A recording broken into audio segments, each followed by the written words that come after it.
Brian, would it be smart for the Browns to let Odell seek a trade? You know, Jenna, the first thing when I read the headline here in this column, and I like Mary Kay Cabot, I think she does a great job. My first question was, why would they remain committed to Baker Mayfield? What has he done to make the Browns want to commit to him? When has he looked good to say that now, you know what, this is a guy that's going to lead us into the future no matter who we have on this football field? Let me start there. Here's the second part. It's way too early in the season to start making decisions whether you need to trade superstars like Odell Beckham Jr. It's the first game. You also got to factor in there was no OTAs, there was no offseason, there was no preseason game. You got a brand new coach. This is brand new for everybody out there in Cleveland. I just think it's way too early to think about it. Of course, you played against one of the best defenses in the league in a Super Bowl contender.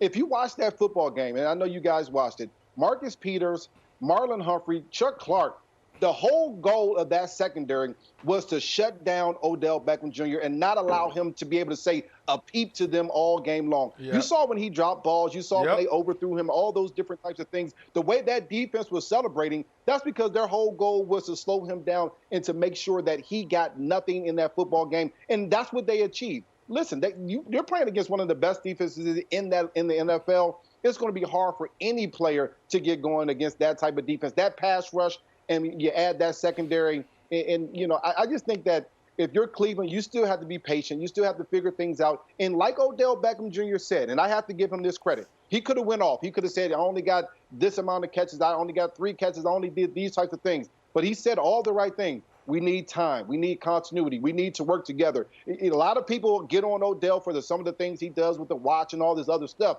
But when it comes down to saying the right things, over the last season, he seems to be saying the right things, the things that I would want one of my teammates to say.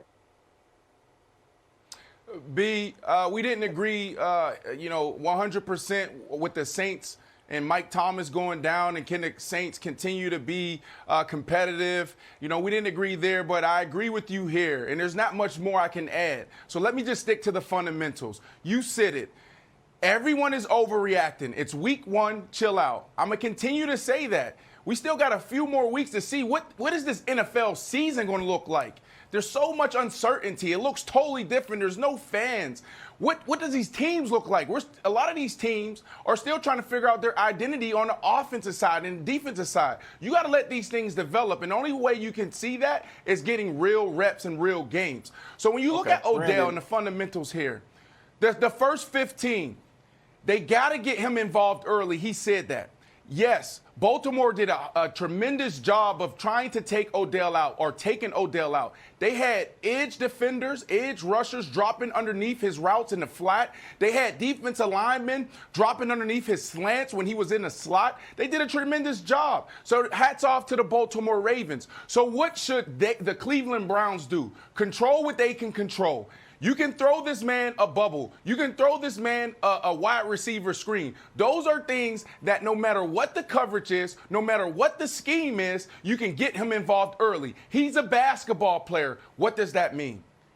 If you get him in a rhythm, it's only going to get better. He's the type of player where you can throw it up to him if they got 2-3 players on him, guarding him. But you got to get him early touches. So in that first 15, make sure this kid can at least touch the ball 2 or 3 times. If you do that, he changes the energy in that huddle. He changes the energy in that locker room. And he can potentially change the energy in that entire city.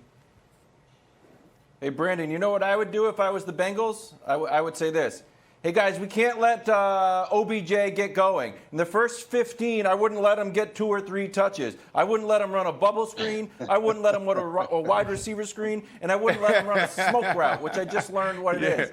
So isn't that the part of the problem, that if the defenses know that they can isolate Odell and cause a rift within the team that then leads to columns like this? Like, doesn't 100%. The defense know this? And isn't that the plan to defeat the Browns? 100%. That's why I said let's focus on the fundamentals, because when you install a wide receiver screen, a bubble route, a smoke route that you just talked about, and I'm glad I could educate you there. That's impossible to stop. Like, you can get him involved. That's why you have those plays, because all they are is extended running plays. It's like handing the ball off to your wide receiver. The guy's just throwing it out to the flat, and we're saying, hey, if he gets 4 yards, great. If he doesn't, then, at least he got a catch. Getting him a smoke route and he catches it and he goes for 1 yard, 2 yards, even if it's a loss, it's still a positive because you got this guy involved. He caught the ball. He touched the ball, even if it's a loss. Because if you have a receiver like Odell and it gets into the third quarter and he hasn't been involved, he hasn't touched the ball, that's where you see these guys tank. And it's not just Odell, it's the psyche of a lot of these number one wide receivers. And I'm saying this from experience. I hate to be on that side, but it's true. I was one of those receivers that had to touch the ball early or just be involved in the game. And the Denver Broncos figured that out early, and that's why my career ended up the way it did, where I was able to have 100 catches, 10 touchdowns. And half of them was made up of those smoke routes and those wide receiver screens that we're talking about now. Jenna, go ahead. Jenna, you wanted to jump in. I do. I understand how maybe he needs to be scripted. The first couple, plays out, the times out there, it needs to be scripted for him to get the ball. Maybe not for a loss, 1, 2, 3 yards. What I don't understand, and I'm having a hard time with you guys explaining this to me, is why it feels like we're talking about their chemistry for the first time. Like, these two need to get on the same page. That was the 17th game they played on Sunday. They've played 17 games together. They did not meet each other for the first time. It wasn't like, hi, my name's Odell. Oh, hi, I'm Baker. I understand it's a new coaching staff, but why is chemistry such an issue for two players, a veteran wide receiver and a guy who's playing his third year in the league now, to get on the same page? You answered the question. There's no offseason. There was no preseason. This is a new system. These are new plays. This is new language. So you need reps in that. And B, you can speak to this. It just doesn't happen overnight. This isn't like basketball where guys take the court and you play a little defense and you knock down some shots. Like, this is different. There's 11 men that need to be on one accord. You're talking about a wide receiver, and the success is in the hands of his quarterback, the play callers, the offensive line. So when you look at this, I think sometimes, we get so caught up in all these other conversations, and we forget to focus on the fundamentals. That's why I'm talking about, just get this ball, this guy the ball early, slants, smokes, screens, and then you'll see what happens. He'll change the dynamic of this huddle and this team. Go ahead, Randy, you're absolutely right. They need to do all those things. But do they have the guy that can do that? The biggest issue is not the play calls, all those different things. The biggest issue is the quarterback. I mean, let's just be honest. You can't talk about Odell and the coach and all these things.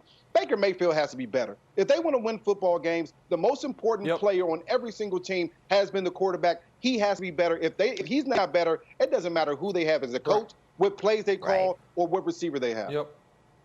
And Brian, you're absolutely right, and I know we got to be quick here. So, Jenna, I'll just leave it at this. Browns fans they're like, oh, my God, it's Groundhog Day. It's 15 straight years. We haven't won a damn season opener. We just got annihilated again. There's a silver lining here. You could wake up a Los Angeles Clippers fan today. So be grateful, Browns fans. It could be worse. I promise you that. Thanks for watching. Subscribe here to get the latest from the show. Also, be sure to check out more of the best clips from First Things First, or go watch a few segments from our other shows on FS1.